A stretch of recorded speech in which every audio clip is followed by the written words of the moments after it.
are now locked in and listening to The Issue. This guy is a franchise quarterback, and no, I don't want to hear any pushback on that. It feels like a top 10 roster to me. It feels like it can win a championship. This is The Issue. Yo, what's up? We are back. It is The Issue. It is episode 202, and the time has come. It is the NFL season. First week of predictions. First week of bets on a budget. We have all of the NFL action to preview this week. It is going to be fantastic. It's our first week of our division of our prediction matchups too. So Yeah. I make my predictions. Tim makes his predictions. Whoever has, I guess, more right week by week, we figure out who wins each week. Go through for all 18 weeks, and then at the end, we usually have a pretty clear-cut winner. It was pretty clear-cut the last 2 years. See how it goes this year. I'll tell you what, Steelers Tomlin getting points at home. Yeah, how about that? Well, a little preview for bets on a budget. That is beautiful. Yeah. That is beautiful. Guys, either way, it is September 7th, Thursday night football tonight. The NFL season kicks off today. Hope you guys are as excited as we are. Also, we are now on iHeartRadio. So welcome if you are watching or listening on iHeartRadio. You can find us on the app or just on the website. So make sure you go check us out on there. Throw us a follow. We really appreciate it. It's huge for us. We're very excited to finally move on to that platform. But other platforms you can find us on are YouTube, Spotify, Apple Podcasts, Google Podcasts, Amazon Music, Amazon Prime Video, and of course iTunes. And now, as I mentioned, iHeartRadio, the website or the iHeartRadio app. So stream us anywhere you get your podcasts. Guys, we appreciate it. Week 1 of the NFL. Let's freaking go. It feels... I don't even know if good it doesn't. That doesn't Euphoric? do it. Euphoric. Yeah, that's good. Like knowing that tonight I get to sit down and watch a football game. Yeah. Oh. Which, by the way, the Chris Jones thing we'll get to later. We'll see how that affects tonight, and we'll talk about that a little bit later. But nonetheless, excited just to watch football, and of course, our Scott Hansen Sundays are back, so that's going to be awesome. Let's go ahead and start with the Chicago Bears and Green Bay Packers game. That'll be played on Sunday, 1 o'clock, right? I keep seeing a bunch of, ton of pressure, like on Jordan Love and the Packers. Aaron Rodgers leaves, and he's with the Jets. He seems happy. He's on Hard Knocks. He's in front of the camera a lot. So you're seeing a lot of the good side of Aaron, I would say. And then Green Bay is kind of sitting there like, I feel like we didn't see that much, but whatever. And so there's a lot of pressure, or perceived pressure, on Green Bay. I'd flip that script, to be honest with you. Don't kid yourself. I think the pressure's on Justin Fields. I do, and I think it's on the Bears in general. Look, you gave up a lot to move up, or I guess you got a lot to move down, right? So you're pushing your chips into the middle in a sense, right? You go get DJ Moore. You've made improvements on the offensive line. You got Chase Claypool last year for damn near a first-round pick. And he was 32, but the Dolphins had to forfeit their pick, so it's technically a second-round pick. Whatever, you get the point. Right, so you've kind of pushed your chips in the middle here. It's time to go out. I'm not saying they're in the Super Bowl bubble by any means, but like you got to start winning games. Or you look at this quarterback class ahead. The Bears don't need to be in the top 10 to get a quarterback that could compete with Justin Fields next year. So Justin Fields, your time is now. Your career 5-20, you're completing under 60% of your throws. Almost a 1-to-1 touchdown interception ratio, 24-21. Pass rating sub 80. We're year 3 now. This is the time you got to go, right? Everybody else watched Colorado and TCU this weekend. Shedeur Sanders is the real deal, right? He wasn't even on anybody's radar. He's now in the discussion for late first round. That's how this league works. That's how this position works. You have to win games now. You have to look good now. We could sit here and be like, oh, he's a dynamic athlete. He's really good running the football. That's great. Love it. But I like my quarterback to move. I like Lamar more than most people. I've turned on Jalen Hurts. I think I like him more than I used to. But they win games, right? Jalen Hurts been to a Super Bowl and damn near outplayed Mahomes in it. And Lamar wins 80% of his games when he's healthy. Justin Fields is 5-20. Right? Like, so you can move all you want, but at the end of the day, like, when it's 3rd and 8 and everybody knows you got to pass, you got to make it happen, and he doesn't, and that's why they don't win enough games. And I know all the talent this and the talent that around him. Like I said, that's why this year is the year. You have a good receiving core. Your offensive line is now above average. Maybe not a ton above. It's probably somewhere around the 14th to 16th best in the league. So average to a slightly above average. Your defense is okay, but you have a defensive coach. It should be a little bit better. And you have what a lot of people perceive as a very good young offensive coordinator. Your time is now. And I know if you look at his stats the last 8 weeks or something like that last year, it's a lot better, but it's still not. He's still not where he needs to be. So the pressure's on him. The pressure on him, I keep hearing, oh, Jordan Love's got all this pressure, and Jordan Love has no pressure, especially not week 1. Maybe week 10 if he's not very good still, sure, he's got pressure. Week 1, he's got no pressure. None. We haven't seen him. I could give you his stats, but it doesn't really matter because the amount of data that's in that is so insignificant. If you really want to know, he completes, again, about 60% of his throws, 1-to-1 touchdown-interception ratio, basically the same pass range as Justin Fields. But again, the data points are insignificant. But, you look, he's got the more stable franchise, the better head coach, the better offensive line, the better run game, the better defense. And he appears to be a more natural thrower than Justin Fields, although Justin's more talented. That's not really debatable. But it's interesting how we perceive pressure because of something that's out of their control, right? Like Jordan, this whole Aaron Rodgers thing, that's not in Jordan Love's control. And that's why he's got this weird pressure on him. But when have we known Green Bay to suck? Almost never. Aaron's rookie year, they weren't that. Still won 6 games. They won 6-10. I'm not saying they were great, but they didn't suck. How often do the Bears suck? Let me help you out. A lot, right? They suck quite a bit. It's easy to sit here as a Steelers fan and be like, wow, the Bears suck. But, no, they're not good quite frequently. I know they're this, storied franchise. But, since, I don't know, the 80s when the defenses were running the league, they've been bad. They have not been good. I know they went to that one Super Bowl. They didn't win it. So I think it's weird how we perceive pressure. I think it's interesting. It wouldn't surprise me if Green Bay goes out there and wins. I do think Chicago has a better offense in terms of weaponry on the outside and the ability for Justin to make plays. I think off script make plays. He's better than Jordan Love. But this isn't clear cut. Green Bay, they're losing a Hall of Famer, so the pressure's on them. I think that is not true at all. Don't kid yourself. Justin Fields was not drafted by this GM or coach. They did not bring him in. The pressure's on him. He's 5-20. You have to prove yourself to your new boss. And if you don't, I'm sorry, but that's how the world works. You're going to be looking for another job soon. And that's where the pressure is. It's on Chicago. It's on Justin Fields. I don't think it's on Green Bay. They have a stable franchise. They'll be fine. In week 10, if they're 1-9, call me then. But right now, the pressure's not on Green Bay and Jordan Love. No, I 100% agree. It's completely misdirected. You have an organization that's telling you to temper expectations for the very first time, pretty much ever this offseason. So you don't have to expect too much coming out of that Green Bay camp. So if anything, wins will be kind of celebrated there more than expected. Also,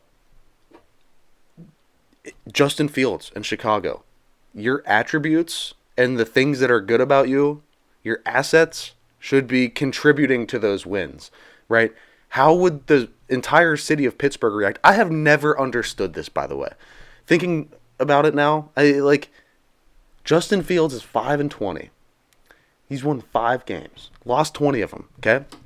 Kenny Pickett has more wins. How would the city of Pittsburgh react to a quarterback? I don't care if they have the talent of Lamar Jackson or a Patrick Mahomes or a Josh Allen. Even if you have that much raw talent and you are 5-20, how does the city react? They'd bail on him. They would run him out of town. There are Kenny Pickett doubters right now, and he won more than 5 games in one season. Yes, and my question is, why is Chicago so high on this guy? Why is Justin Fields like God in Chicago? I realized he was a good prospect coming out of college, and pretty much the biggest one you've had in a really long time at the quarterback position. So I get it. But, like, can we be realistic? He's 5-20. You got to see He is 5-20. If you aren't into winning games, then that's on you, Chicago. But I like my quarterbacks to win football games. Couldn't agree personally. more. Couldn't agree more. All right, let's go. We're not going to screw around anymore. We got hits and misses coming up. The first one of the NFL season. Let's go. I did number one. I feel like we said it over and over again. Football is the king in terms of major sports. It's not really debatable at this point. No. The first week of college football got insane ratings. Of course it did. Why wouldn't it? Especially that TCU Colorado game got insane little ratings. Dion? Of course. And we'll get to Dion here in a second. But I hate to be like, I expected it, but I did. And I expect the NFL to go nuts too. Like, I expect this to be probably the biggest year for the NFL ever. Like, it's just, I think it's linear. Like, it's going to keep going up. Like, I don't see it stopping. Exponential growth, as some may say. It just continues to get more and more popular. They have the biggest stories. They have the most captivating headlines. And to be honest, they have the most people like us that like to talk about it. And I think sports talk shows are dominated by NFL football. I would agree. I know guys that played basketball in college that are now mostly NFL like reporters and NFL like talk show guys. You know, it's so far and away the best product. Like, it's so far and away the best product. It's not even really close. No, it isn't. There's so many things that you can look at as reasons for that, right? Like, every game matters. Just culturally, it fits with everything in this country as well. So, like, football goes together with the United States like soccer goes together with any country in Europe. That's fair. And it's weird. I played football when I was like, I don't know, 9. But it's still my favorite sport. Oh, 100%. Right? Like, I played baseball, like, through college. But I was always like, oh yeah, football's my favorite sport, like, easily. It's the best to like, watch. Nobody's ever like, oh, I only play football. But, like, I really follow the MLB. Like, nobody does that. No. Like, football there's a wide array of fans, no matter what you're actually into, no matter what sport you play, what your hobbies are. A lot of people will still sit down and watch NFL football regularly. Yeah. Mr. Moan here. I knew Dion would succeed at some level, but I didn't expect him to be, like, good right away, and I did not expect him to beat TCU. I didn't expect Shedeur Sanders to be that good. I didn't expect Travis Hunter to be that good. I will say I don't think TCU is very good. I think there are, in the trenches, they're pretty bad. They lost a top coordinator, a really good quarterback, a top wide receiver. Like, they lost a lot of guys. But they're still a better team than Colorado, or at least what most people perceived as a better team than Colorado. And that's still a fantastic win for the Buffaloes and Deion Sanders. So I didn't expect him to be this good this early, and I was a little bit of a hater. But I'll tell you what, he makes it really hard to not root for him. Yeah. I mean, it's tough to see the videos. Like, I would run through a wall for Deion Sanders. And again, I haven't played football since I was like 9 years old, but I'd strap him up tomorrow if he called me. He's got a way about him to motivate people. Seeing those videos like from the locker room, you're like, oh, it's like I could root for him. Yeah, like, I see why there's so much hype. I get it. Obviously, we weren't on that train where it was like, Colorado's going to be world beaters this year. I don't think really anyone was. Most people in the media did not have them winning this game against TCU. I will say it was a great game. It was a great win, and it was impressive for sure. I think they're going to play above expectations this year, but I don't see them like their over/under win total was 3.5. But like at the end of the day, we were also battling through people saying that they're going to win the national championship this year, and that Colorado had a shot at the Natty. Yeah, which I still don't believe we shot that down very quickly, and I will continue to shoot that down very quickly. Yeah. But I will say the success it's starting to mount there a little bit. They don't have the line play, so I think at the end of the day they probably win like 7-8 games. They just don't have in the trenches the guys to compete, but they'll be a very, very good and viable team. I wondered, because of so much hype around them, what do you think they're ranked this upcoming poll? I don't know. TCU was 17. Colorado was obviously unranked. They were probably 150th. I'll bet they're 23rd. I bet they're ranked, which is going to be the most wild jump. Their over/under win total is 3.5, so they're probably around like 100th, ranked in the poll. Yeah. Just because they're gonna jump to like 24. Just because of the hype, I could see anything between 22 and 25. Like anything at like the very back end. A wild jump for beating a TCU team that lost a lot of guys. Yeah. Hit number 2 here. We said it. The Angels, just trade Ohtani. Like, I don't understand. Obviously, now you can. But I'm saying before the trade deadline, we were all trade Ohtani. Like, go get something for him. You're not winning with him. Try to retool. Try to regroup.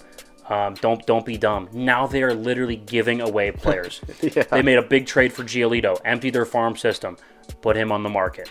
Renfro's on. Like, they are giving players away to save money because they don't have enough, and they're obviously trying to plan to make Ohtani an offer. This organization is a dumpster fire. I would say, yes, they win more than the A's, but I would say next to the A's, they are right up there. A's, Pirates, Angels, like those are the worst run organizations, and the Angels are making a strong case for being the worst owned organization in the major 5 sports. No, bad. I mean, I agree. The boneheaded decisions. Because here's the thing. Even if you make him an offer, you're still not going to be able to compete with what the Dodgers are going to give him. I don't know if the Yankees are going to make an offer, but if they do, they'll make a better offer. You won't be able to compete with New York. Houston would make a better offer. You won't be able to compete with Houston. Like if Atlanta wanted to. Yeah, there are so many big market teams that could go out and really spend for him. So if you're going to mortgage everything that you have now in hopes that Ohtani will say yes and kind of take, let's face it, a discount to stay with the Angels, you're kind of banking on that. I don't love that idea, especially a player that's that prolific hitting and pitching. You don't see that ever. He's gonna garner a ton of money, probably the biggest contract in MLB history. I would imagine. So even if this Tommy John thing hampers him for, he never returns the form. Just as a hitter, he's going to make so much money. Yeah, and put him in right field or DH him. It doesn't matter. Either way, I don't think the Angels are going to be able to get him anyway, no matter how much money you free up, no matter how much money you save. Well, he said he wants to win, and you're not going to win in Anaheim. You're not. And, I mean, if they make all these moves and they give away all these players to not even re-sign him, it's going to be rough. Miss number 2. I expected Clemson and Cade Klubnik to be really good. They got Garrett Riley from TCU, who's a really, really good offensive coordinator, and really good with quarterbacks. But good God, Monday night, that was bad. I don't know what else to say. You can't go to Duke and that high school football stadium that they call a college football stadium and lose at Duke. You just can't do it. Yeah. Maybe a quarterback change is in order. I don't know. It seems like this might be the end of Clemson's little mini dynasty over the last couple 7-8 years. But it was that was not pretty. That was not pretty at all. We say it all the time. You want to see a player's value, take him out of the situation. How valuable was Trevor Lawrence to Clemson? Very, very valuable. What have they done since? I mean, what have they done since? Even with other really good, like DJ Uiagalelei or whatever. I was going to try to say it, but I was hoping you would. He was what? I think he was a 5-star. Even with other really good 5-star. Even with other really good players, they're still not the same. And Dabo, like, a great coach. What we think. Who knows? Pretty good culture, but how much of the weight was being carried by Trevor Lawrence? I think that's becoming more and more apparent. Yeah, it's interesting. Hit number 3 here. Mike Evans seems pretty ticked about his new contract talk, saying, well, the ball's in the owner's court now. And we said, look out for Mike Evans to be on the trade block. If they start slow, and they start, 2-8, why would you not deal him? Or, I don't know, I think 2-6 would be at the trade deadline. Why would you not deal him? Get into the Caleb Williams, Drake May, Michael Penix sweepstakes. Give yourself a better shot at landing one of the top quarterbacks. And especially if there's a contract dispute, I would almost guarantee that he gets traded now. If this doesn't get resolved. If this doesn't get resolved and they're bad, I'd almost guarantee he gets traded. Yeah. I would almost guarantee it. Yeah, I think it would probably be a pretty good move. Now, who would look? The Jets? I mean, who goes and gets him though? Like, so you're looking at a team that's obviously competing, that's contending. Yeah. A rebuilding team's not going to go get him. I mean, Buffalo? That might be a great spot. Because Buffalo, and Diggs is that the best combo in the league? It's a big time 1, big time 2. That's 2 1s, really. Well, yes, but somebody's going to be 2. Right. I mean, that is insane. That's probably the best duo in the league. And that's all I can think of, because, I mean, like, you have now they have some problems with Diggs in Buffalo. There have been, the Chiefs don't have a number 1. The Chiefs don't. And then that's a pretty big, that would be a Kansas City signing, too. Yeah. I could see that happening. I don't know. There are some big teams that could grab him.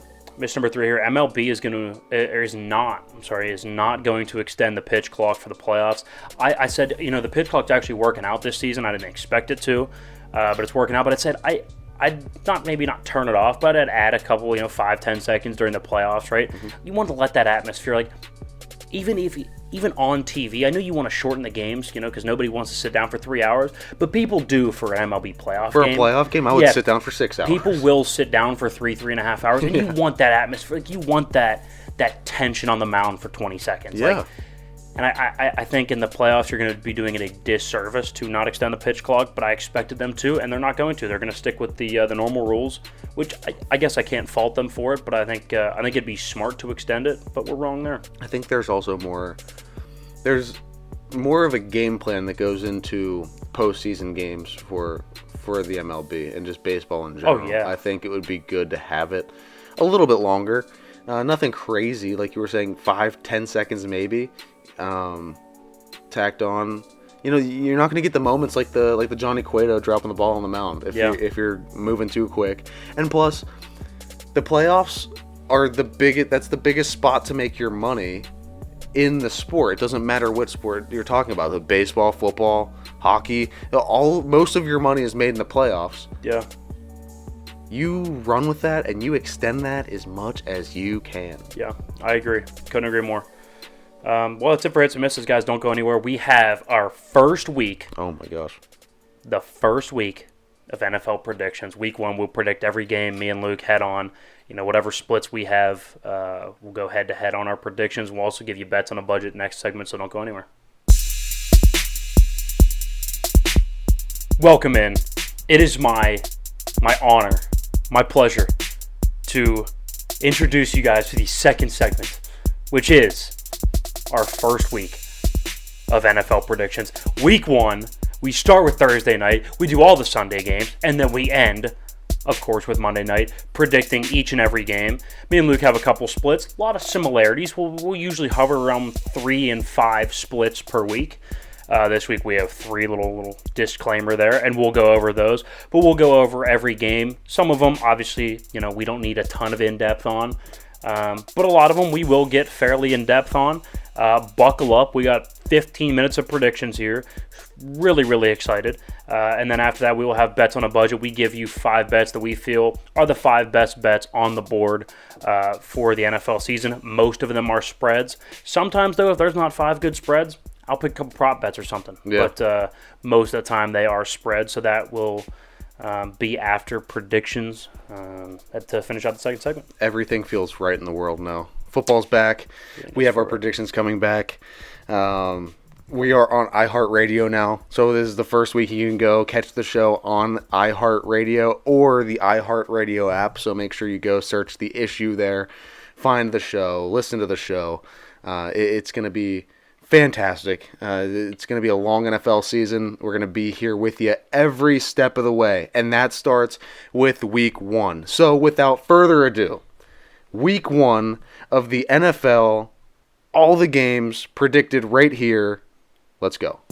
Okay, well, we start again with tonight's game, the Lions at the Chiefs. I'm going to go ahead and take the Chiefs. Look, we said this when we were doing divisional predictions. Until I'm shown that they are not the best team in football, I'm done trying to be trendy and say, oh, well, this team has a dark horse. No. The Chiefs are the best team in football. They have the best quarterback, the best coach, the best tight end in football. You could argue best singular weapon in Travis Kelce, period. I'm done trying to be trendy, saying somebody else is going to dethrone them. I don't think it happens.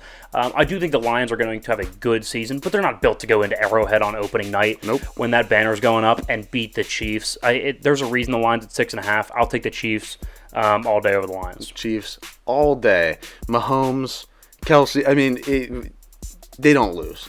Patrick Mahomes and Andy Reid do not lose, especially in September. You think that changes now with Detroit coming to town? Absolutely not. Chiefs. Yeah, I don't think that's a hot take. No. Let's go Panthers at the Falcons. I'm gonna go ahead and take the Falcons. I think the Panthers, again, they have some talent there. I like Bryce Young a little bit. I think he's gonna be probably the best of the rookie class. He's not ready to win yet. I don't think he's ready to go on the road to Atlanta, and I think their offensive line's not ready for the pass rush that Atlanta can provide. Grady Jarrett, Bud Dupree. Like, they got some guys that can get after the passer. And we know Carolina's offensive line is not very good. And their front seven is good at pass rushing. The run stopping is where I worry in terms of Carolina's defense. That's kind of the weak spot of the team. And Atlanta can run the damn football. Tyler Algier, Bijan Robinson. They go 3 or 4 deep that can run the rock. And Arthur Smith, coming from Tennessee, is clearly a run game wizard. So I do worry about Carolina being able to stop the run. I'll take Atlanta. No, I like that too. Atlanta has more of the pieces. And look, I don't love Desmond Ridder or whoever the hell is going to start there. But I don't think you have to, though, for this game. I don't think so either. I don't like Bryce Young. I've never been high on him. All offseason we've had our doubts. And, even if he was great, even if he was going to be, I think, one of the better rookies. I just don't think he's going to be the best rookie of the class. Could be. He's undersized. I have so many doubts about him. But even if he was, far and away better, still, first NFL game, first regular season game, I don't like to pick a rookie there. That's fair. Jags traveling to Indianapolis. I'm going to go ahead and take the Jags. I know it's kind of trendy to say, the Colts at home. It's been a weird type of matchup over the last 5 years. The Colts are, sometimes good, but then they go to Jacksonville, they lose. But at home, they're good. Again, done trying to be trendy. Who's the better quarterback? What's the better roster? It's far and away Jacksonville. Trevor Lawrence. It's not all that close. Yeah. And I do like Shane Steichen, but right now Doug Peterson is a more experienced head coach. I think there's a coaching advantage, quarterback advantage, roster advantage. That for me, that's pretty easy. You have to give that one to Jacksonville. Yeah, I would agree. All right, Pittsburgh hosting the San Francisco 49ers. Actually, the Niners are favored, so Pittsburgh is getting points at home. We know Tomlin, as an underdog, is one of the best underdog coaches in the history of the league. Yeah. Especially at home. I don't think that changes now. I think the Steelers are going to be ready to play. And I don't know what I'm getting from Brock Purdy, right? Like, UCL surgery, do we understand pitchers are out for 18 months? It is no small thing. For him to get elbow surgery, and I don't expect him to be back in 100%. If it's Sam Darnold, I think he's going to be seeing ghosts. I'll take the Steelers over the Niners at home, getting points with Tomlin as an underdog coach. Yeah, and the one thing you have to look for there, one, you might have a banged-up quarterback. If not, you have Sam Darnold. And how does a banged-up Brock Purdy and or even a healthy Sam Darnold look against that Steelers pass rush and defense? I'm going to tell you something. It's not going to be pretty, especially when the Steelers are at home. And the Niners will be without Nick Bosa. Yeah. So that's something to watch as well. So, yeah, I'm going Steelers. We've been on this one for a long time. I think we've been looking forward and predicting this game for, 8, 9, 10 weeks now. I think we've been looking at it. Steelers all day. Yeah. Cardinals at Commanders. I don't love the Commanders, but I do think they are the better football team right now than Arizona. Who's Arizona's starting quarterback? Josh Dobbs? I'm not huge on Sam Howell either, but Sam Howell's a better quarterback than Josh Dobbs, or at least more talented than Josh Dobbs. And I do like the weapons on the outside for the Commanders. They have a really nice front seven. For me, they're a better football team than Arizona. Yeah, 100%. We've said Arizona's tanking. I don't expect them to win a lot of games. I don't expect them to start the season off on a high note. So I'll go Washington. Yeah, I would agree. Here's a split for us. Bengals at the Browns. Okay, now this one's interesting. See, I'm going to go ahead and take Cleveland. I don't love Cleveland on the year. I think they're a little bit overrated. I don't think Deshaun returns to MVP caliber form like he was in Houston, but I do think he's going to be a lot better this year. I think Nick Chubb's going to be able to run the football, and historically, Cincinnati starts slow. I know Joe Burrow has not had a full training camp yet, and that's caused some slow starts. Yeah. He had the surgery last year, comes back. Now it's not quite as serious in terms of bodily trauma as major surgery, but the calf is a problem. We saw it last year. He had 4 picks in the opener against the Steelers. Yeah. I do think there's a real chance they start slow, and he's 1-4 against the Browns in his career, and this is all if he even plays. And if he doesn't, I don't think the Bengals have a shot. So I'll go ahead and take the Browns, whether Joe Burrow starts or not. And if he doesn't, I feel even more confident about the Browns, especially being at home. I'll take Cleveland. Okay, I'm going Bengals. I think they have the better roster. I think they have better weapons. I don't love their defense, but I think they'll be able to do enough. And yes, they have historically started slow. But then again, it's Cleveland, and Cleveland isn't exactly, they don't get off the crazy hot, red hot starts.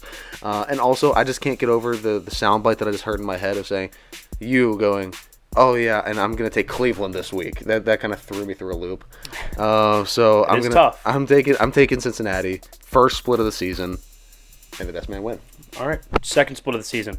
Tennessee Titans travel to New Orleans. to face the Saints. I'll go ahead and take the Saints. I do think they have the better quarterback. I think they have the better, you could argue, roster. I think offensively the Saints have a better roster. So I think, offense wins games, especially at home in a dome like that. Offense is going to be the key.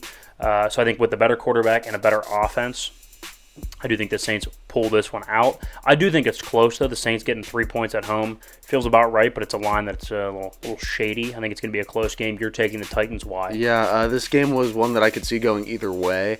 Kind of stumbled on it for a little bit, thinking through it. I think at the end of the day, Tennessee has the better run game. They do, 100% with Derrick Henry. I would agree. And if they can get that working, I don't see the Saints being able to keep pace with that. Now, the quarterback comparison makes me a little nervous. If it's Tannehill, feel a little bit better about it. I feel better. I don't like Malik Willis. I think they announced Tannehill's going to start. Okay, so you're all right. Yeah. Okay, I'll take Tannehill and the Titans and that run game. The Saints have been back and forth. All right, over the last season to 2 seasons, ever since Drew Brees left, it's been a little up and down. Yeah. So I'm gonna take Tennessee. That's fair. Buccaneers at Vikings. Now we do expect the Vikings to take a step back. A lot of people do, but people have them going like 7-10. I think that's ridiculous. I think they beat the Bucs week 1. They're still going to be a very good. Kirk Cousins is still a top 10 quarterback. Now he's 9 or 10. But Kirk's going to put up big boy numbers. Kirk is a very good quarterback. Justin Jefferson is great. I think Jordan Addison is a steal. I think he's going to be a really, really good number 2 receiver. T.J. Hawkinson's fantastic. Yeah, the defense isn't great, but it's Baker. You'll be fine. I think the Vikings win this game. Yeah, there's no way Baker comes in and upsets Minnesota. Yeah, not on the road like that. No. All right, Texans at the Ravens. Ravens. That's Ravens. Now, if I had to bet on the biggest week 1 performance, there's an argument that Lamar Jackson's on there. He's historically started pretty fast. Remember that game against Miami in like week 3 a couple years ago? I think that was his MVP season where he put up like 400-something yards and like 5 touchdowns. So yeah. I think that's that type of performance for Lamar and the Ravens. And there's going to be a lot of hype around them after this week 1. I think it'll be a little overhyped, but I do think they start really, really quickly. I think so too. Houston's not going to put up a fight. Yeah. No, and as a rookie quarterback, you kidding me? In Baltimore? Okay. We'll see. Rams at Seattle. I'll take Seattle. I think Geno Smith is serviceable, and it being in Seattle, I don't know if Cooper Kupp's going to play week 1, and if Cooper Kupp doesn't play week 1, they're screwed. I mean, I've never seen a team more reliant on the top receiver. Like if Van Jefferson's your 1, you're done. You're cooked. Mm-hmm. Like that's it. And so if Cooper Kupp doesn't play, it's not looking good for the Rams, and he probably won't play, so I'll take Seattle. And we've talked about the talent in Seattle. Yeah. It's going to be... It's off the charts. It's going to be a pretty damn good season for them. It's if they can put it all together, because it's a lot of young guys. Well, yeah. But we have them finishing second in the division. Yeah. I think they made the playoffs. 100%. So, yeah, I like Seattle here. I don't like the Rams. All right, Green Bay at the Chicago Bears. You're taking the Bears. Why? Justin Fields, I think, is going to be better than Jordan Love. I don't like Justin Fields. We just talked about it in the first segment. But I think he's going to be better than Jordan Love. And I think, overall, that team has a little bit more momentum. They have better weapons. And I don't love the Packers. This game is so... This game could go either way. I could 100% see this game. Here's exactly how I see this game going. Really good run game. Jordan Love, in what we've seen, has been pretty efficient, especially in the preseason. Has been efficient, high percentage throws. That seems like the direction they're going to go with this offense. Hey, let's not put this kid in 3rd and 14. Let's keep him in 2nd and 5s, 3rd and 4s. And I think Jordan Love, possession, run game, efficient throws, 3rd and 3s, is going to be able to move the sticks, keep the ball away from the Bears, which I think will have a pretty good offense. Keep the ball away from that offense. I think they'll time of possession, culture, run game, their way to a victory. That's what I'm betting on. I'm betting on LaFleur, efficiency, run game. I think that's how they win the game. I think they'll beat the Bears. Don't get me wrong. I don't like Justin Fields. I think he will be 6-20 after this game, which is obviously not good. But I think he adds a win here. That's fair. All right, Raiders at the Broncos. We're both going to take the Broncos. I actually did stew on this for just a second because I think the Raiders arguably have more talent in key positions. Devontae Adams, really good edge rusher, really nice left tackle. Like, they have the positions that you want to check off, and the Broncos don't really. But I do think this is a Sean Payton, Russell Wilson pick. There's no way Russ is as bad as he was last year, and Sean Payton is going to clean up a lot of the issues in Denver. They're going to win this game, especially it being at home in Mile High. Yeah, I think so too. The quarterback thing in Vegas is just even Jimmy. Like it's Jimmy G. I get it. I still don't love it. I'd rather have Russell Wilson and Sean Payton than a Jimmy G. I know, Josh McDaniels. I would agree. Dolphins at the Chargers. Look, late in the season, once Jalen Ramsey gets back, you could argue me into the Dolphins, but I think right now, with how banged up that defense is... It's got to be Jay Herb. It's got to be Jay Herbo, and I do think it's going to be really exciting to see how Kellen Moore and Justin Herbert, how that mesh goes, because I think it's going to be dynamic. Yeah. There's a chance they put up like 40 this week one. I think the Chargers are going to roll. No arguments from this side. Eagles at the Patriots. Now, we'll talk about this in bets on a budget, but the Eagles are going to win. It's going to be close, I think. I think the Patriots being at home... Belichick's also a very good underdog coach, so I'll go ahead and take the Eagles, but I think there's a Super Bowl hangover that's going to be possible, and I think this is a tough Week 1 matchup. Yeah, I think so too. I think the Eagles win, but Belichick does not get embarrassed at home. No, he just does not. But I will say it was interesting when the one time he did though was to the Bears last year. Like what? Oh yeah, make sense. Yeah. That was weird. All right, Cowboys at Giants. Another one that I think is going to be weirdly close, but I think the Cowboys are a better football team, yeah. And they match up really well against the Giants. Even though the Giants have been competitive the last 2-3 years, the Cowboys always seem to roll them. They just match up well, so I'll take the Cowboys. Yeah, the only thing that I worry about is that Saquon's going to be able to hold on to that ball, and New York's going to be able to possession their way to maybe making it close. It's possible, but... and it is a divisional matchup. I mean, these teams see each other a lot. I'm not saying match up very well. Yeah. I'm taking the Cowboys, but I'm just saying watch this game because it could flip very easily. Yeah, I think that's fair. Bills at Jets. I'll take the Bills. I don't think the Jets, that offensive line is bad. It's really, really bad. And the Bills have a very good front. Even if Von Miller doesn't play, they're still going to rotate 6 to 7 deep that are really high-end players. Yeah. I think the Bills are all over Aaron Rodgers. That situation can get very sticky, very problematic very quickly in New York. There's a chance you can look up in the third quarter, they're down by 2 touchdowns, and it is getting tense on that sideline. I'll take the Bills. Yeah, I'll take the Bills as well. For a second there, I wavered. I was thinking about maybe the Jets. Don't worry, I came back to reality, woke myself up a little bit, took another sip of Red Bull, and then it was like, yeah, it's going to be the Bills. Yeah, I would agree. All right, that's it. We have waited since we've been talking about it since February. We've been predicting divisions and going through the entire offseason, entire draft. Everything for that moment right there. Those are the Week 1 predictions. Now, it's time for bets on a budget where we kind of go through. We find the 5 best bets of the week that are worth your money that we think will hit. Bets on a budget. Week 1. Here we go. All right, first bet. We kind of already discussed this. Pittsburgh getting 2.5 at home versus a San Francisco team that I don't really know what I'm getting.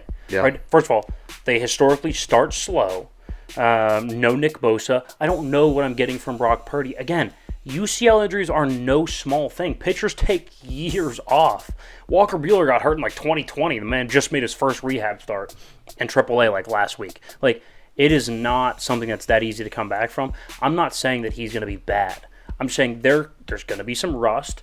He might not be fully healthy. He might not be able to make all the throws. I know they're still going to run the football, and I do worry about our ability to stop the run, but I do think the Steelers probably win outright. And if they lose, it's going to be by a point at the end. It's going to be a really, really tight game. Yeah. Pittsburgh getting points at home is almost always a safe bet, especially Mike Tomlin as an underdog. Come on now. And I think there's a lot of excitement around this Pittsburgh team. George Pickens, Deontay Johnson, Najee Harris, Jalen Warren, Kenny Pickett's hopefully going to emerge in his second year. I think they have a lot of momentum, while I think San Francisco doesn't have as I think they're kind of regressing a little bit if that's possible. So I'll take Pittsburgh plus 2.5. Yeah, I like Pittsburgh on this end of the bet. So the one thing you have to factor in too, I know it's the first week, so you're not it's not crazy travel yet, and going cross country isn't the biggest deal, but going cross country to Pittsburgh to meet that defense and that pass rush at 1 o'clock. So for them, it's like a 10 a.m. game. Yeah, it's going to be different, and I think it's going to be a little harder on the 49ers for sure. And the hype around Pittsburgh this year, the level of play that they can get to, I think, is going to be bigger than the 49ers, at least for Week 1. I would agree. I would agree. I just, again... I don't know how it looks like they meet later in the season. I don't know what that looks like. They probably lose. But, I mean, the Pittsburgh loses, Yeah. San Fran always starts slow, it seems like, so I'll take Pittsburgh. No, I like that bet. All right, let's go to New England, plus 4.5 against Philadelphia. So New England's at home. It's not prime time, but it's late window. It's 4:25. Not a ton of travel to worry about here, so I'm not too concerned with that with Philly. I do still think Philly wins the game. I think it's a field goal type game. The fact that I can get 4.5 with Bill Belichick, and I do think they're going to be better on offense. There's no way they could be as bad as they were with Matt Patricia and Joe Judge calling plays. Yeah. Bill O'Brien is a legitimate offensive coordinator. I think they're going to run the football. And let's be real, their offensive line's good, right? Like Philly's, everyone's like, oh, Philly's front though, got to get pressure and stop the run. Yeah, like a little bit, but also like New England's got a good offensive line. Mac Jones is going to be serviceable, and they do have a very good defense that I think is going to slow Philly enough to keep this a bit of a slugfest, as opposed to Philly being able to run away with it. And Super Bowl hangovers are a legitimate thing. Like I know everybody hates to admit it before it happens, but it's like Atlanta went down the drain, San Fran went down the drain.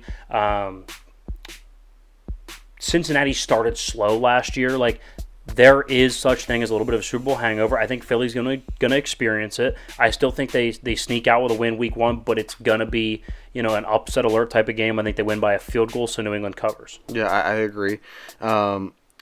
Bill Belichick is going to scheme his way to making this thing really close. Obviously, we both predicted Philly to win, but this is the type of week 1 matchup where it's going to be very back and forth, very tight, and I don't see really either side running away with anything, no matter who wins. Like, even if New England somehow pulls an upset and beats Philly here, I don't see either side winning by more than like 2 to 3 points. I would agree. All right, here we go. Next one, Minnesota at home versus Tampa Bay. Minnesota's favored by 6.5, so you get the hook on your side with the touchdown. That's why I would, if it's at 7.5, I would pause. I do think it's going to be a little bit closer. I mean, you might look at it and be like, Minnesota's a good team and Tampa Bay's tanking, but I do think Tampa early in the season is going to be at least serviceable. But I do think Minnesota by a touchdown, if not slightly more, feels right. So 6.5, again, getting the touchdown hook on your side is certainly favorable. We like that a lot. There's just no way I can see Baker keeping pace with Kirk Cousins. Kirk's also a very good quarterback as a favorite. What are his bad moments? Against really good playoff teams in prime time. Yeah. Like as a favorite against lesser opponents, he's a very, very good quarterback. So. Yeah, I think we all saw that from the quarterback documentary too. I mean, he just has it all put together upstairs, and Baker has none of that. Yeah, it's weird because Baker, I think many would view him as a little bit more talented than Kirk, and he went first overall, right? I would Kirk say was more like a flashy. Yeah. Kirk was a 4th round pick. Baker was a first overall pick. So people would view him as a more talented quarterback. But Kirk does all the little things well that Baker doesn't do well. It's weird. Baker's got the talent, but Kirk's got the intangibles and the grown up demeanor about him to be able to lead his team to victory more times than not. Very important in this league. Very important. Let's go with Arizona plus 6 at Washington. Look, there's a saying that bad teams don't know they're bad until about week 4 or 5. Yeah. I think it's going to be the case with Arizona. I don't think they win, but I do think 6 is a lot of points, especially for Washington, which I don't view as a very good team either. What do we have? 7-10. I think we made the adjustment. Yep. 7. I mean, we don't view them as a very good team. Again, I don't think Arizona's good either, and I'm not predicting them to win, but I do predict them to keep it close. And with a defensive coach, Jonathan, again, defensive coaches generally as underdogs do a little bit better. They're more of the motivators. They're able to scheme some things to keep it more of a slugfest, keep it low scoring, keep the margins close. I think they will. To me, it's a 4 or 5 point game, so Arizona covers. Do you know off the top of your head what the over/under is on this game? Because I would definitely hammer the under too. I can look. As you were saying there, I just don't see any of these off. It's 40.5, so it's pretty low. I don't know if I tend to stay away from over/unders early in the season because I don't know what I'm getting yet. I think spreads I can get a little bit better of a feel. Even this is kind of a bit of a shot in the dark week 1. Right. But over/unders are really, to me, a shot in the dark week 1, so I don't know. Well, here's the thing. If you bet that, what do we have? So we have Washington. All right, we have Arizona plus 6. So if you could same game parlay that in like a DraftKings or a FanDuel with the over-under of that game and have and it then be maybe pick more a of like a prop bet. 50-50. Yeah. If it hits, that's going to be really worth your while. Yeah. You even throw in like a Jahan Dotson over, on a prop bet. I think his over is like 70-something and a half, so wouldn't be a bad move there. Let's go with Houston plus 9.5 at Baltimore. Again, bad teams don't know they're bad. And I know it's a rookie, but Baltimore's defense is not very good. And 9.5, just so many points. These are still NFL teams, guys. Yeah. It's not. This isn't college football. Yeah, and D'Amico Ryans is a very good defensive coach, and he's got some guys on the defensive side. Derek Stingley Jr. He's got Will Anderson now on the defense side. They got some guys that can play a little bit. And with D'Amico Ryans, I do think they're going to be able to. I think Lamar is going to have a big game, but I think they're going to make enough stops, have a couple turnovers here and there to keep it close enough. I think it's a 9-point game. It's going to be one of those nail biters. It's probably the bet that I feel least confident of our 5, just because I do think Baltimore has the potential to boom, and I don't know what I'm getting with C.J. Stroud, but I think that's just so many points. History says that 9.5, you're on the right side of the bet taking the underdog, so that's kind of where this bet's coming from. Again, don't have a ton of confidence in it, but history's on the side taking the underdog at 9.5, especially week 1. Yeah, I mean, we said that Lamar's going to pop, and we said that this is going to be a big win for the Ravens, and we said that this is going to kind of inflate how people look at the Ravens. But at the end of the day, they always find a way to backdoor cover. Always. Hopefully. So, we're really riding on that one. Yeah, riding on that one. So to go back through, we have Pittsburgh at plus 2.5 versus San Francisco. New England plus 4.5 versus Philadelphia. Minnesota minus 6.5 versus Tampa. Arizona plus 6 at Washington. And Houston plus 9.5 at Baltimore. We got 4 dogs, 1 favorite, 2 on the road of those underdogs. So, yeah, I feel pretty good about it. The home dogs I feel very good about. And that Minnesota favorite I feel pretty good about. Houston, shaky. Arizona, better but still shaky. Yeah, I agree. Yeah. All right, guys, stick around. On the other side of the break, we have sports news, and then we're going to dive into our game of the week. Stick around to find out. We're going to really get into the nitty-gritty of some things, look at who we expect to score, maybe some more prop bets, and really get into it. Yeah. Guys, don't go anywhere. Here we go. Third segment of the issue on September the 7th. First day of the NFL season. It's been a great show so far, and we still have a lot to get to you, so we have sports news to start this segment off. We're going to finish the show with a little discussion on the game of the week. Steelers, 49ers. I feel like that's the most prolific game. It's going to be the most exciting. And honestly, I think it's going to draw the most attention, right? Everybody knows the 49ers are a great team. Pittsburgh is a budding young team, a lot of superstar potential, and I'd say a lot of growth potential throughout the season. So it's going to be a game that a lot of people focus on, I think. I would say a close second is Buffalo and the Jets. Yeah, that's going to be another good one. Because, again, I mentioned it in predictions. That could go south really quickly for New York. That could be dicey. Third quarter rolls around. Aaron's been sacked 7 times. They have 7 points on the board, and they're down 2 touchdowns. Whew. Get ugly quick. Whew. Get ugly real freaking quick. That could get dicey on the sideline. I'm excited. I'm excited to watch that. Absolutely. But, guys, we appreciate you being here with us.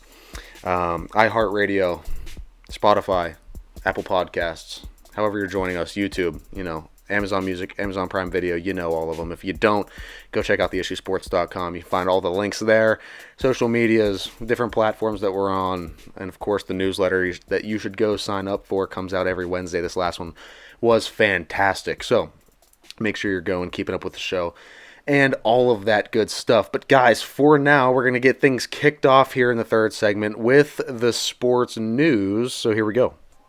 I'll start off here. Tom Brady come out, said he's backing Aaron Rodgers this year. Said he expects Aaron Rodgers to do very well. A guy with that much of experience, and he goes on and on about Aaron's experience and his talent. And I don't think Tom is wrong that Aaron has the experience and the talent to make a situation work. My concern isn't with Aaron. It's not at all with Aaron. No? It's with the offensive line. Can they keep him upright? Because at his age, he's not getting out of the pocket and scrambling as much as he would generally need to, in his younger years to overcome an offensive line like this. So my concern is, partially, I guess, Aaron, but mostly can he overcome the bad offensive line? Yeah. I don't know. And what happens to him when the offensive line starts to fail him? How does he react? How does he treat people around the building? How does the relationships work on the team? He's shown to be very prickly at times, so I think it's possible that it goes south. It could get dicey. Now, yes, he has seemed to turn a new leaf up until this point, but turned a leaf. I just don't know if it's going to be enough, though. Once things actually start to happen and once shit actually hits the fan, it could get rough. How's it going to work? Yeah, I agree. It could get rough. It's like a TikTok, the most obscure TikTok that I just referenced. If anybody also knows that TikTok, welcome. Thank you for that. Panthers defensive end Brian Burns is continuing his holdout. He was at some practices, a little bit here and there, but not much. And has been holding out most of the offseason and does not plan to play. Without a new contract, Coach Frank Reich doesn't seem too bothered by it and said, hey, if he doesn't show up, it doesn't really matter much, is basically what he said. And it's like, wow, best defensive player. I think it does matter much. I would pay him. I think he's fantastic. I think he's a top 5 to 6 pass rusher in football. But also at the end of the day, people that realistically aren't top 1 or 2 always want to get paid like top 1 or 2. And I understand teams saying, hey, man, let's be real here, though. You're not TJ Watt. You're not Myles Garrett. You're not Nick Bosa. You're probably not even Joey Bosa. So, that makes you 5th best? Yeah. Why would we pay you... the third, second, first best? The second, first best. That doesn't make any sense. The whole Chris Jones thing. The Aaron Donald contract is so much an outlier. He's making $35 million a year. It's ridiculous. Chris Jones is closer to Quinnen Williams, who's making 28. And the Chiefs are trying to cut it in half and say, hey, take 30. And he's thinking that he's getting, slighted. Dude, you're not going to get paid like the best in the world because let me tell you, you're not the best in the world. I'm sorry, but you're not. Yeah. So it's you have to be able to accept reality a little bit. Yeah, I see it from both perspectives. It's hey, man, you go get yours. I get it. Go try to make as much as you possibly can.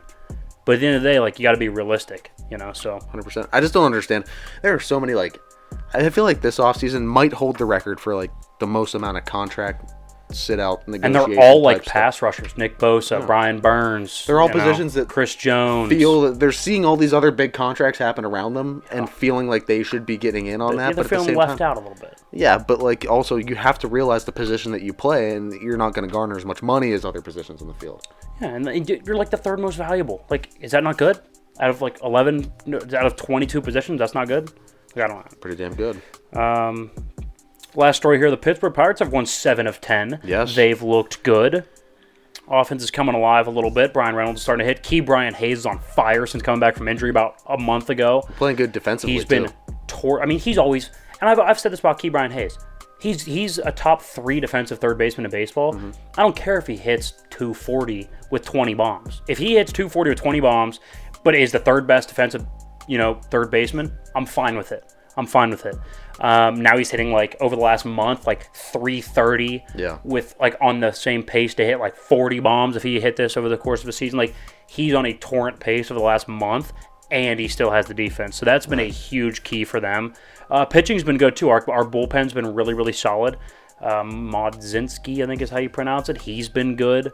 It's been good to see Bednar's been pretty locked down over the last month. I think he's only blown 1 save, so he's been good. So look, they're 7.5 back of the wild card. They're 7 back from the wild card as we stand right now. So that floats the question: is there enough gas in the tank throughout? I mean, you have all of September. All of September. Is there enough left in the tank to maybe make a push? I'm gonna go ahead and say no. Is it possible? Of course. Seven back is certainly doable. Am I going to predict them to do it? No, I don't. But the teams in front of you got the Diamondbacks, you got the Padres, right? Yeah. There's some pretty good squads in front of you. Yeah, there's teams with more talent in front of us. Now they haven't quite played like that yet, but I think when it comes down to it, they don't have enough talent, and it's a young team. Young teams tend to disintegrate as the season goes on in terms of those big moments, into the playoffs. So look, I'm not going to act like I was happy with the Pirates' performance this year, but it does give you a little bit of hope. I'll act like I'm happy. I'm certainly happy with how they performed this year. I think they played really hard for Shelton. I think Shelton's shown a little bit of moxie. Well, he's at least earned as the manager. He's earned some more time. Of course. We have young guys, and we still have guys that are hurt right now. That when they come back, O'Neal Cruz. Yeah. Who knows what Paul Skeens looks like in a year? Like, there's some guys that could be really, really good contributors next year, and that could propel this team to, if they're 7.5 back, you're telling me Skeens and O'Neal Cruz aren't worth 7 games? I would say they are. Definitely are. I would say they are. And so now, right there, 2 guys back, you're playing your way right back into it. Now it comes down to holding on to the guys that you really want to. But we have a bunch of young guys that probably aren't going to go anywhere anyway, you know? Yeah. So we'll see. It's interesting at the very least. I mean, I hope the best. I'm trying to remain optimistic and kind of keep a positive outlook on it. But, like, it's really tough at this point in the season to think that in a month worth of baseball you can climb back 7 games in a very competitive NL. Yeah, it's going to be tough. All right, guys, that's the news. Let's go ahead and transition to the game of the week, the Steelers-Niners. Of course, we both picked Pittsburgh, and we also picked them in our bets on a budget at plus 2.5, getting points at home. The reason this is the game of the week is because I think the matchups on both sides of the football are really fascinating. They're really high-end matchups. So I think Pittsburgh has a chance to have a top 10 offense. I really do. We know the Niners, they have an all-pro at every level. Right? Like, now, they're going to miss Nick Bosa up front for sure, but they still got dudes up front. Like, they still got guys up front that can play. And so I think the main issue is that the Steelers front, we don't know how their offensive line is going to look. And knowing how good the Niners can get after the quarterback, that's going to be something to watch. So I think the firepower, and then of course you flip the script. The Steelers defense is fantastic. Yeah. To get after the quarterback, and that's the weakness of the Niners. Like, there's a lot of similarities. Young quarterback, really, really nice weapons. Offensive line is like okay, but has some hope to it. Have like 1 or 2 good pieces, and then a couple holes. Going against a really good defense with all-pro safety, Talanoa Hufanga, Minka Fitzpatrick. Really good pass rushers. Now, Nick Bosa won't play, but again, still really good pass rushers. TJ Watt, really good pass rusher. Alex Highsmith can play. Yeah. Linebackers, I would give the edge to San Francisco, but the Steelers certainly have serviceable linebackers. Both of them have weaknesses at DBs, although I think the Niners are slightly better. But it all depends on how Joey Porter Jr. can play. So it's a very mirror-like matchup. That's kind of why I think it's the game of the week, because they're very, very similar. They match up really well, I think. Yeah, it reminds me, we had a TikTok about a week or 2 ago at this point where you were talking about the Steelers, and you said they're pretty much like the 49ers East, right? Like, you're saying they are a very similar squad on the other side of the country, on the other coast, but I think matchup-wise, when you were breaking it down from the most fundamental standpoint that you can possibly get to, the running games, I think, as long as the Steelers' offensive line can play decent, are a wash. You might be able to. I'd give the slight edge to the 49ers, but you have a pretty good committee in Pittsburgh too. Don't forget Najee Harris, Jaylen Warren. That's a good 1-2 punch, and they're different enough where they supplement each other, right? Najee's never going to be the guy that goes out and breaks off an 85-yard run, 90-yard run. That's just not him. He doesn't have the speed for it. But if you need 8 to 9 yards on a first down where he's going to bowl people over and break through that offensive line and that defensive line, that's your guy. George Kittle's also still questionable with a groin injury. Now, that's the other thing. Tight ends.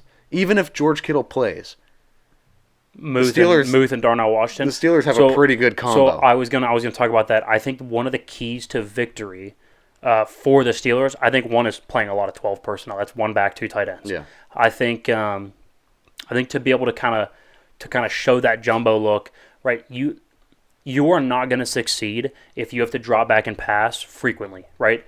That roaming safety Hufanga, the linebackers are going to drop into coverage, and both are fantastic in coverage.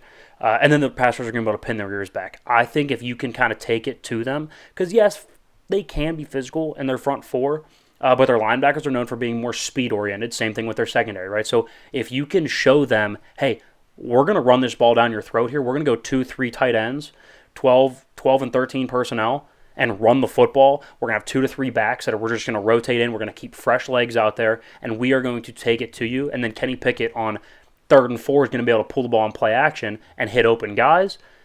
That's, I think, the key to victory. Can you establish yourself in the jumbo personnel, 12 and 13 personnel. Yeah. If they can, I think they're going to be really, really successful. Now, let's not forget, this is going to be a huge test for Kenny Pickett as well. Like, you are coming out, you are seeing one of the better defenses in the NFL, starting off at your own place week 1. Hello, let's go, welcome to 2023, right? Yeah. So, there's going to be a lot to learn and a lot to take away from in this game. Now, I think this is where the weapons, if you are that guy on Pittsburgh, if George Pickens is supposed to be that next really, really, really coveted receiver, he's been compared to Justin Jefferson this offseason. I don't personally agree with that as it stands right now, but if that's what your projection is and that's what you are trying to be, this is the game where you show it. I think he's a much different player. Justin Jefferson's more of a route runner, explosive guy. I think George Pickens can be, but he's more of a possession guy. Like, you throw the ball up, I think it was Joe Hayden said it's not a 50-50 ball, it's a 90-10 ball. Yeah. Like, that's how I kind of view him, like big catch radius, good strong hand type guy. Yeah, he can run after the catch. I'm not saying he can't, but he's not a Jefferson Chase dynamic athlete on the outside like those guys who run after the catch. Really, really crisp route runner. Like, he's good. I'm not trying to take anything away from him. Yeah. I view him more as like a possession guy, big catch radius, almost like a D-Hop, but a little bit more explosive. Yeah, I think this is the time to prove it, though, right? Yeah. Like, if there's a time, it is now. It's week 1. It's one of the best teams in the NFC. I mean, we both have them. I have them coming out of the NFC again this year. We both do, I think. So, like, look, it's either put up or shut up time. It's time to either regress back to what everybody in the media thought you were, or it's time to prove everybody wrong and go out and say, you know what, yeah, we did have a great preseason. It's not just a preseason thing. We're going to be able to carry this into the regular season. I would also say it being at Heinz Field is huge. Or what? Acrisure. Yeah, no, it's still Heinz for me. But, like, that's huge. That could be a massive swing. There are very few stadiums that provide that much of a home field advantage, but I do think Heinz Acrisure is one of them. So excited to see you guys. That is our game of the week. Niners going to Pittsburgh to play the Steelers. We have the Steelers at +2.5, and we are riding the Steelers at home. Getting points, Tomlin as a dog, is historically great. I don't think that changes week 1. No, it should be damn good. Guys, thank you for listening. That's all we got for you today. Hope you enjoyed it. That was the very first predictions for the 2023-2024 NFL season. Next week, we will be reviewing all of the Week 1 action as we usually do and predicting Week 2. And we'll be able to figure out who won Week 1 in our predictions race. Guys, thanks so much for sticking around. Make sure you go check out theissuesports.com. We got a bunch of good merch over there for the NFL season. We got all of the links to the social media, so follow along with the show. We always have news coming out about the show, and over there, that's where you're going to be able to subscribe to the newsletter right on the homepage right there. Type the email in, click sign up, and then just accept that email when it sends it over to your account, and you will be receiving the newsletter every single Wednesday. But guys, until next week, enjoy the first week of NFL. Football is back, it's in the air, and it feels great. That was The Issue.